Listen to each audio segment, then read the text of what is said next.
All right, let's get started. Welcome back, everybody, to the new year. Happy New Year, everyone.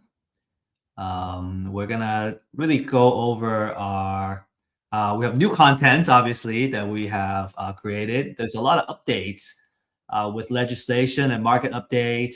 And then we also have a really nice New Year message. Hi, Tamla. Tamla is joining us now as well. And so, welcome back, and we're looking forward to a fantastic new year. Got a lot of stuff going on, so hope you're all having a great new year as well. All right, let's get started. So, we'll start with introducing our host organization. Real Estate IQ is a lead generation and deal generation community where we bring you distressed seller leads along with distressed seller deals now and funding as well. Basically, anything that you need in your investment journey will bring these solutions to you. I think we already played some success stories, so I'm just gonna skip through this. Right, a lot of successful clients that have done very well with our distressed seller product. And disclaimer, everything that we share here is for your information, educational purposes, and you should always do your due diligence whenever you make any kind of big investment decisions, and we don't offer investment, financial, or legal advice. We are merely presenting the information you need to know to do well in your investment journey. We'll be starting shortly, and we have a weekly map event. That's our weekly office hours, and that's on Friday. So that's tomorrow at 9:30 Central Time, where we actually we do some networking, and we also go over any questions that you may have in terms of finding deals or structuring deals, and obviously if you have deals that you want to you need help with, say, marketing or disposition, we can help you with that. So we look forward to meeting you there. And if you need help with closing a deal, so you got a lead, you don't know how to structure a deal, well, we can walk you through that. So you just need to submit your deal over to me, and I will either help you or I'll connect you with an expert that can give you that support. So our speaker today, we have me and Tamla. John can't join us today, and Randy, I think, is busy getting funding for some of the deals that we're working on. Okay, this is our agenda. We'll have our initial intro, and then we'll share some really important updates. There's a legislation update that if you are an investor, a landlord, you should certainly know what's happening. That just became effective on January 1st of this year. And then our feature topic is going to be on how do we start a year, plan the year, and then we'll close and talk about upcoming events. So first off, a very important legislation update in Texas, SB 38. And basically, depending on your stance on this, some say it's a pro-landlord legislation. Some say it's a very anti-tenant legislation. Basically, what it provides is it focuses on reforming eviction procedures and addressing squatter problems. And so, Tema, we were talking with this owner that has a squatter issue. Maybe this is a interesting update that applies to him as he's working through his eviction process. Yes. And they call it anti-squatter or property rights bill. Okay, so the two biggest items is that they will now require courts to schedule eviction trials within 10 to 21 days. So they're going to speed up that timeline and speeding up the removal of unauthorized occupants, right, the squatters, and reducing delays that previously allowed prolonged illegal stays on properties. And Tamla, I would love to kind of hear what's your thoughts too? After I kind of shared this other point, is that the second point is that courts can now issue judgments much more quickly without full trial or hearing in the cases that are clear and there's no like disputed facts or whatnot. And so, in a squatting situation where there's no disputed facts, they will speed it up a lot faster. Yes, and that's very, very helpful. And I'm very thankful that the state passed this, that these new laws have gone into effect. It's very helpful for landlords, and it's really great that they can get in court in a faster time frame and get them out of your house. Yeah, usually I think both for landlords and also I have to talk with folks that focuses on buying properties at foreclosure auction, and then you also have to kind of do an eviction proceeding, and they usually they used to have to kind of prepare for several months of that holding cost, so that kind of speeds up for these investors. Yes, and Texas has always been a state that it's much easier to evict a non-paying tenant or a squatter in your home in Texas than it is in other states. So we are very thankful that Texas is a friendly homeowner or landlord state. Cool. All right. Next, we have a couple of market updates for you. Number one is the housing shift in Texas. So Texas enters 2026 as a balanced, slightly buyer-leaning market. Inventory is at 5 to 6 months. So that's usually I think what more than 6 months is a buyer's market, and less than 3 months is a seller's market. And so we're pretty balanced 5 to 6 months. And statewide median price is down 1 to 2% year over year. And we're seeing price cuts across the major metropolitan area. From a lending and borrow trend standpoint, the 30-year fixed average is at 6.15%, right, according to Freddie Mac by around end of December. And the 10-year Treasury is now supporting the easing. The Fed cut the rate by 25 points back in December 2025. And we're seeing refis going up by 20 to 30%. Mm-hmm. And then we're also seeing, obviously, creative financing is still, very prevalent because, we're still looking at a relatively high interest rate comparing to the lows back during the COVID time, right? All right, next we also have distressed property activities. These are new statistics that we wanted to bring it out and share with you guys from a foreclosure standpoint, right? Distressed property activities have ramped up significantly, with foreclosure leading the charge. Nationally, foreclosure filings hit 35,651 in November of 2025. And that's up year over year for like the 9th consecutive months. And in the third quarter, Texas and Florida are the ones that are leading the charge, right, in terms of foreclosures. And it's accounting for a substantial share of initial filings. In the third quarter of 2025, Texas saw 9,736 foreclosure starts, and Florida 8,909. Altogether, they're representing 18% of the national total. So if you want to have access to these foreclosure data, obviously Real Estate IQ, we provide that, and we offer that refreshed on a daily basis as well, so you can stay on top of it. And obviously, in addition to buying it at the foreclosure auction, you can also reach out and try to acquire the property from the owner, directly from the owner, as a pre-foreclosure before it hits the foreclosure. And actually, that's one of the deals that we're working on right now. This is a pre-foreclosure.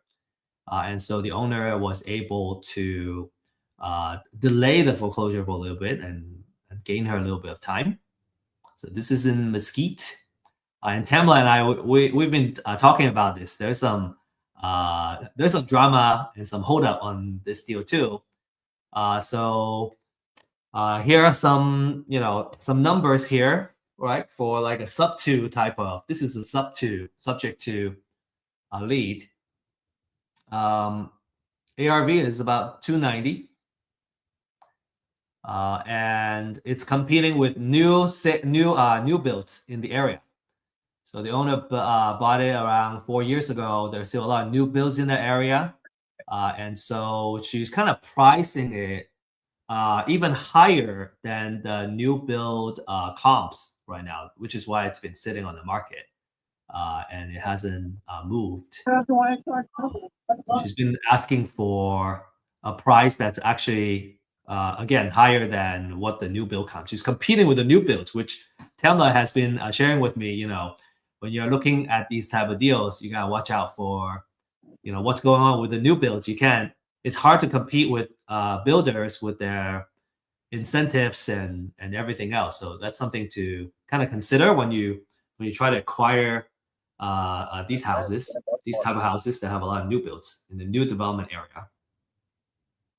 Anything you want to add, Tamla, to that point? You are doing a great job. I mean, you're telling I'm teaching you something. I'm excited that I'm teaching you something. Yeah, so I watch out. I'm very watchful for that, right? I'm mindful of that, so I appreciate that. Yeah, it's when you're buying in a community that they're still developing, they're still building. If you are able to acquire the property, you may have a harder time selling it because the seller cannot compete with the builder's incentives. So you might want to think about it being a rental property. That's the way I always look at homes that you could possibly pick up in a new development. If the numbers work out and let it finish developing out, or let the market, if you're in phase 1, the market will eventually increase, but it may be when the builder gets to phase 4 before it does. So, kind of looking at the numbers, if you're interested in, kind of how we're going to end up structuring this deal and make this deal work, we can talk about that offline or during our office hours. But here are the numbers, right? The balance owed, 292, reinstatement, a little over 22,000 actually. And the owner has maintained the house very well. So very minimum repair budget, maybe some carpet replacement, or maybe we just kind of clean out the carpet, keep it minimal. From a cash flow standpoint, though, this is a little bit challenging from a long-term rent, right? So the PITI, principal, interest, taxes, and insurance, they're paying a little bit over $2,660, and then there's an HOA. So now we're looking at $2,700 a month of expenses. From a long-term rent, the comps are only showing, at most 2,200, so it's not going to cash flow very well. Long-term rent. What we do see is some potential co-living opportunity. So it's got 3-bedroom, 2-bath, but actually there's an office that's not accounted for as a bedroom. So we can turn that into, from a co-living standpoint, turn that into a bedroom. And then, so that's 4 bedrooms. The co-living comms are going for $200 a week. So $800 per month And with 4 rooms, I think we're gonna be somewhat break even. And if you can convert one of the living room and the dining room into a living space, right? Another room to rent out, then you can probably cash flow. So we're seeing co-living, potentially working for this, and then a short-term rental, possibly be a little more. There's not as much comps in a short-term rental to support this, but for co-living, I think it's pretty solid. But now so I think it's good for a co-living operator, or if you're gonna owner finance, if you're gonna sell it owner finance and kind of earn the difference of interest rates, Mhm. might be a number that might work. So let's talk about the drama. Okay, so there's a little bit of drama here, and as I was talking to the owner, she shared with me that about 2 months ago, she actually signed a contract with a wholesaler. And then she found that the wholesaler turned around and put it on the MLS as a listing, try to sell it for more. And as and so the owner is actually a realtor as well. So she found out and tried to cancel the contract, and the wholesaler ended up putting a memorandum on the property. And this is where I go, okay, what do we do now? So I reach out to Tamla, and maybe Tamla, you can kind of share with us the practice of the memorandum. I think it's very useful for the folks that are kind of doing deals. This is not the first time I see wholesalers putting memorandums on the property, and usually they're not reachable, and it clouds the title. There's a potential for the memorandum to cloud the title and block the transaction. Yes, there is. When title is pulled, the it will show up on title. If it is something that the owner needs to clear up, and I'm careful with my words here, I would highly advise them to go speak with an attorney, and let the attorney handle it, because you don't want it staying on title, and you want to get the problem solved. So speaking with an attorney would give you the best advice on what can be done to solve the problem. So That would be my. Tamara, before we jump into that, why would a wholesaler put a memorandum on the house? They would put a memorandum on it, number one, to keep you from selling it to anyone else, and or they want to make their fee if you sell it to anyone else. But my experience with the memorandums is usually to keep you from selling it to someone else. Have I placed memorandums on property? No. Have I threatened to? Yes. And there were two transactions that I have threatened to do that. Both transactions were basically the day of closing. The seller did not show up. Both times the money had already been wired to the title company, and the sellers did not show up because someone came and right before we closed offered them more money for it. That in both situations, I threatened to put a memorandum on the property. One situation, we did not buy my financial partner at that time. We decided to back out of it and get our earnest money back due to some other issues with the property. And then the second one, the seller did eventually sell to us because there was no reason why she should not have sold to us. It was a situation where we offered her a very good price for it, not necessarily a wholesale price for the property.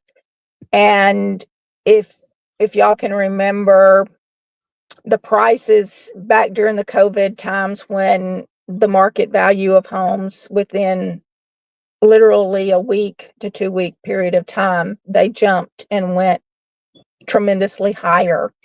Right. That's when this one happened. She did eventually sell to us because we had done everything correct.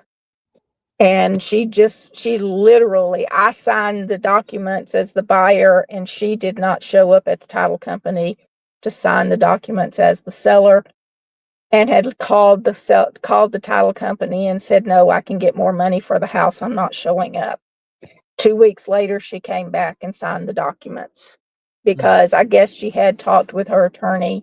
And I'm assuming he had told her that I did have a valid reason to file this.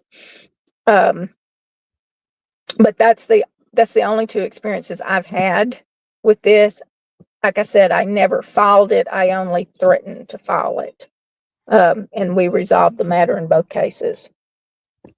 So, And just an anecdotal story. I was in Houston talking to our Houston partners, and they shared with me that there were some wholesalers just kind of make it a practice to put a memorandum on the property, and so even if they can move the house, they can't do anything. So but they're gonna put a memorandum and then use it as a way to say block a transaction and get bought out. yes. Um, I do not think that is a good idea to do that. I mean, it gives wholesalers a really bad reputation. Yeah, that's how I feel too. And there's a lot of good wholesalers in this industry. There's more good ones than there are the not so good ones. So I don't think I don't think that's a good idea to do something like that. I think that if you do place a memorandum on a property address, have a very, very good reason for doing that. In which case, like I said, I threatened to twice, and I had a very, very good reason both times to do it. And both times with the seller, we compromised and came up with an agreement. Like I said, the second one where the seller did sell to us, I guess you could say that our compromise was that she agreed to sell it to us because she had my earnest money. She had, I mean, everything. It was just the price had jumped up. The market value of the property had jumped up because of what was going on in the market, which, yes, it was beneficial for me. It was not beneficial for her. But I made an offer in good faith and she accepted it. I'm assuming in good faith at the time.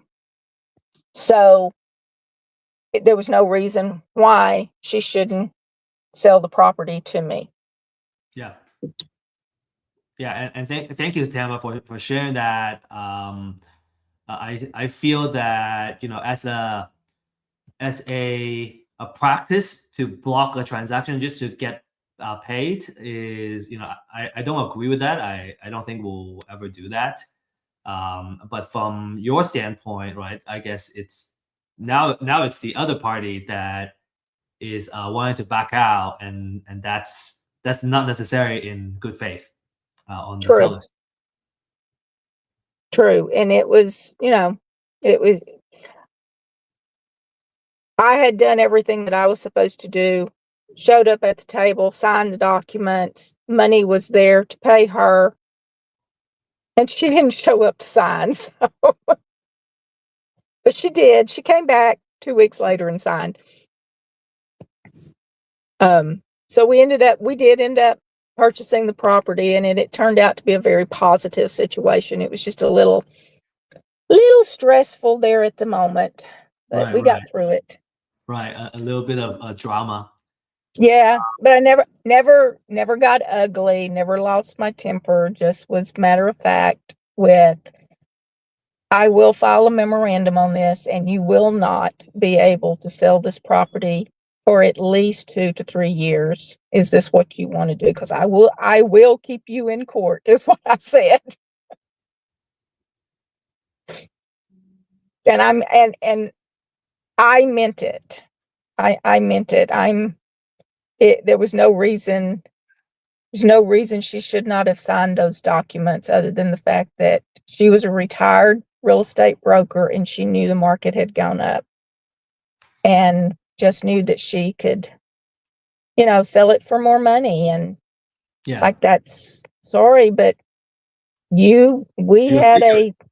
yeah, we agreed to this. You signed the contract, and at the time you signed it in good faith that you were going to sell it to me. And what if the market had gone down? I would Yeah. have still been I would have had to have bought the house. Yep.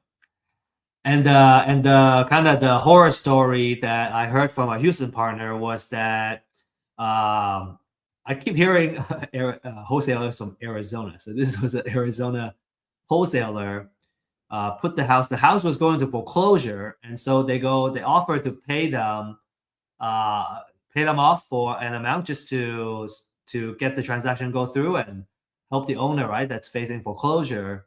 And the wholesaler specifically requested, I think, like at least 5,000 or something, right? I guess maybe they have some numbers they wanted to make sure, but the 5K just kind of made it so the deal doesn't work, and so ended up the horror story was that the property ended up going into foreclosure, and they just let go. It's kind of like a lose play, and there's not much we can do about it. If I'm not mistaken, in the state of Texas, though, if a wholesaler has a property under contract with the seller, they have to, the wholesaler has to notify the seller that they are reselling the property and marketing the property to resell it. I could Mm, be wrong, but I believe I believe that's the way it should be done in Texas. mm. Thanks for sharing that. Okay, cool. Let's move on. If you have questions on the deal or like what a memorandum looks like and all that, right? Feel free. And if you want to participate in these deals, we're actively, working on the leads and structuring deals right now. So if you want to participate through deals or funding opportunities, Randy, our funding partner, would love to talk to you. Tamla would love to talk to you. So I'm leaving Randy's phone number here. You can give him a call, or you can reach out to me. I can make the connection. Or Randy has texting, helped. I'm sorry. or texting. Yeah, I'll text him. Text him. That's probably a good play. Randy has helped a lot of folks fund their deals. Cool. Couple of featured deals. Okay, this is in San Antonio, and here are the numbers. And like I said when we first started, always run your numbers and before you put in an offer. But this house is still available in San Antonio. And we have all kinds of deals that we're working on in our inventory. We have buy and hold type of properties, fix and flip. There's land. There are also notes. So if you're interested, just feel free to reach out to us and we'll share with you the details and what that looks like. And if you are curious how you can participate or like what's the business model for these deals, right? We have classes and also we can teach you how to participate. So that's what this Deal Accelerator program is about. We offer one-on-one deal making mentorship, trainings, and obviously we'll give you the leads as well. Part of the deal making process is being able to work the leads and go all the way from lead all the way to a signed contract, and being able to monetize on the contract. So we want to give you a full solution, walk you through the whole way on the entire process. Only 2 spots are available. And we have, these are track records, 12 doors already acquired and cash flow. The Real Estate IQ also has a deal on the 2026 special. We have the New Year 2026, and these are for serious deal makers, right? These are verified distressed sellers that we were just talking about. How we're actively working on these leads is by doing active outreach marketing to these leads and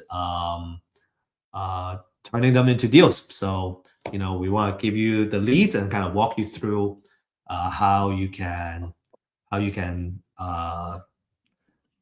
work the deals and either acquire the deals to grow your portfolio, or turn them into like a wholesale type of opportunity for you.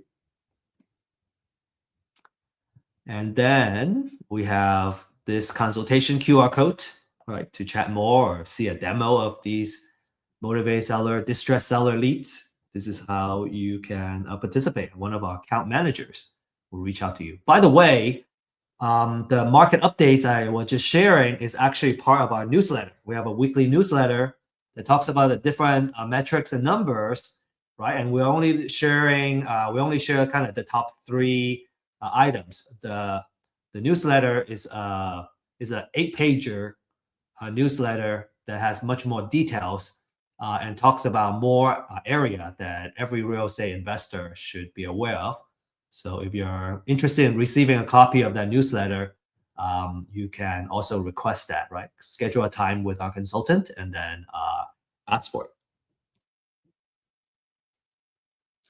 Okay, and what deal did you find last week? We know that last week was kind of the year end, the beginning of the year, and we were seeing a little bit decrease of activity, of kind of responses from sellers towards the end of the year, and just kind of want to see what everybody is seeing. But ever since I think like January 2nd, January 3rd, all that starts to move again. So we're seeing a lot of activity now. Kind of all that pent up activity, is starting to happen. So if you got any leads or deals that you're working on, we want to encourage you to share that. And again, if you need somebody to, I think number one is to help make sure this is a good deal, right?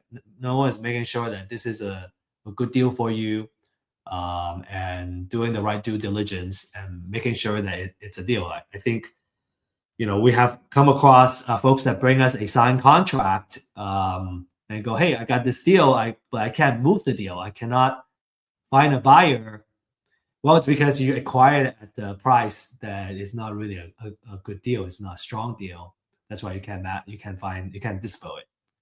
And so just kind of having that kind of third person, someone that who is experienced and be able to kind of watch for and make sure that it's a good deal. I think that's invaluable. That's very valuable. I certainly don't want to go through these big transactions by myself. The first deal I found, I called Tamla.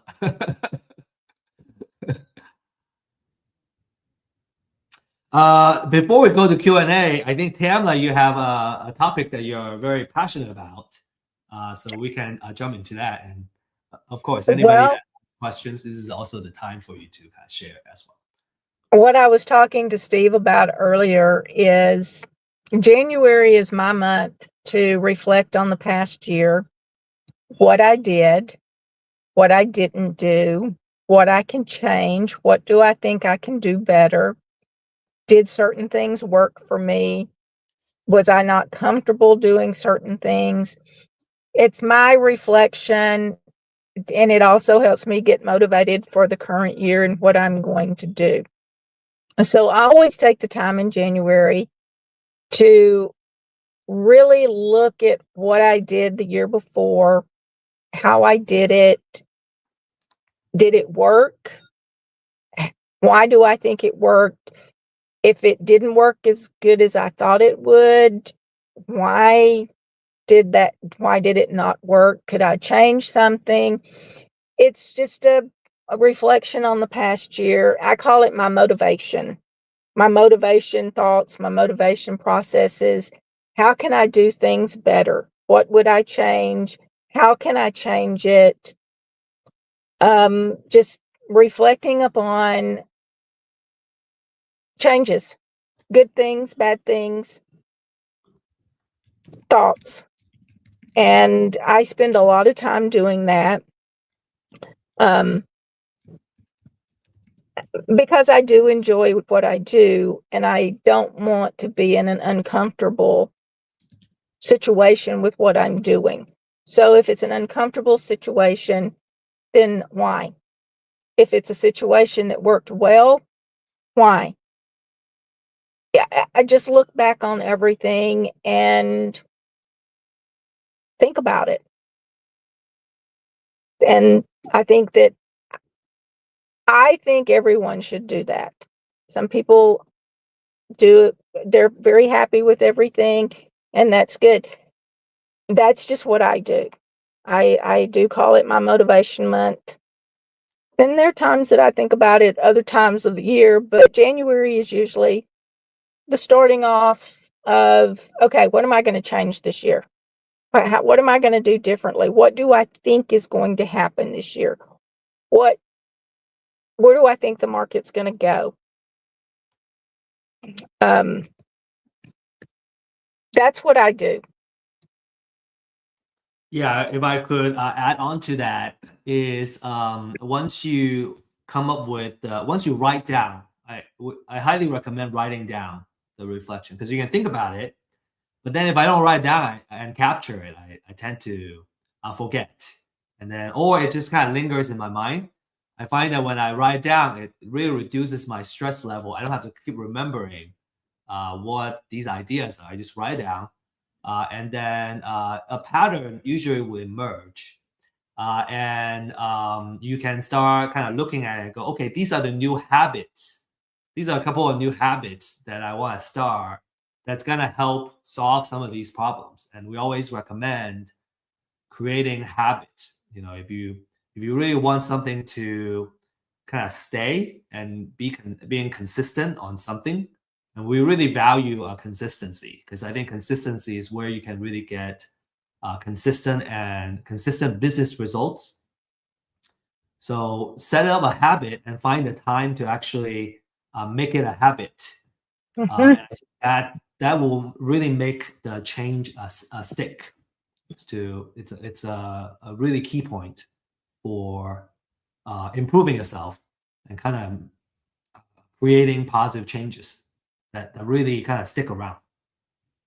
Because we Yes. can be very passionate, right? Like, oh, that's such a great idea. I'm just gonna start doing it, and then it's very likely that we lose steam throughout the year, and then that's why a lot of the New Year resolution uh, doesn't doesn't uh, doesn't pan out, or like it doesn't kind of stay for the whole year. It doesn't because you people have trouble turning that into a habit. Yes. And remember, when you're in this business, when I got into this business, I was told that I would probably make 50 to 100 offers before one was ever accepted. It was a numbers game. I still believe that. It is a numbers game. Fortunately for me, I had a very good first experience. I made an offer and it was accepted. So that really motivated me. Um, but you have to remember, it's you have to continue to make offers even though you're receiving no's. You'll receive a lot of no's before you receive a yes. In most cases, not all cases, but in most cases, but don't give up.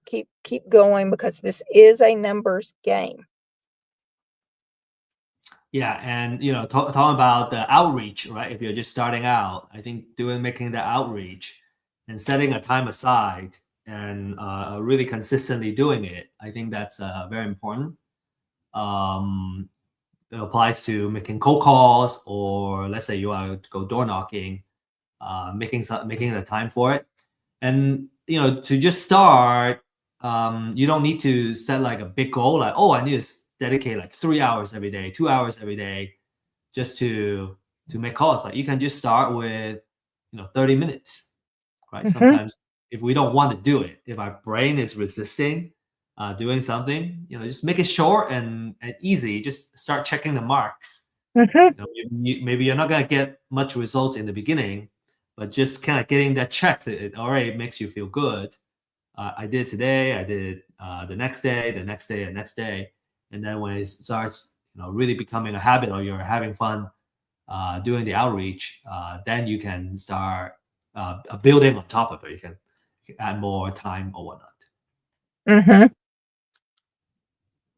Also, I wanted to remind everyone, 1099s are due at the end of the month. You have to have them mailed out by the end of the month. So if you have any 1099s that need to be out, get in touch with your accountant, your CPA, or do them yourself, but make sure they are out by the end of the month, or you could be penalized by the IRS.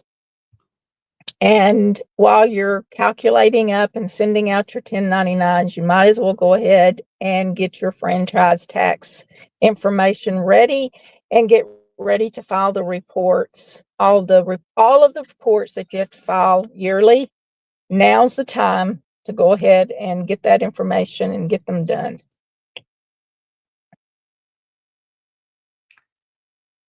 Awesome. Okay, let's see, what questions do we have or comments? Rashad says she can't get back to her account. I sent you the response. You can email our customer success team, Rashad, and that will generate a ticket, and then we can help you work on this, notating everything. I don't quite understand your full sentence, but if you need to get back to your account on the user portal, that's how you can do it. And then Mitchell says there was a deal. I think this was a Florida commercial building deal that Andrew was looking for funding. If remind me if I remember incorrectly. Feel free to correct me. Yeah, Mitchell, go ahead. Feel free to reach out to Randy. You can text him and start a conversation. Yes. Awesome. So I think that's all we got for this week. Next week we'll have deals updates. We got all these deals we're working on that Tamla has been pushing. So I'm sure we'll have more updates for you. And welcome back for the year, everybody. And look forward to seeing you next week. Bye, everyone. So before we end, a couple of additional events and classes. So we have pre-foreclosure gold mine. That's tonight at 6. And tomorrow, 9:30, we have office hours. So you got any personal questions, or you want to kind of have a more in-person networking setting, that's the place to be. And then we have Friday open house, really talking about what Real Estate IQ is about and what we want to build, how you can join us. And Saturday, we have how to find distressed houses. So let me end this again with make sure you take good, strong actions, and you can start your real estate journey with us. And with that said, thank you, everybody, and have a good rest of the week, and we'll see you next week. Thank you, Tamla. Bye-bye. Bye-bye.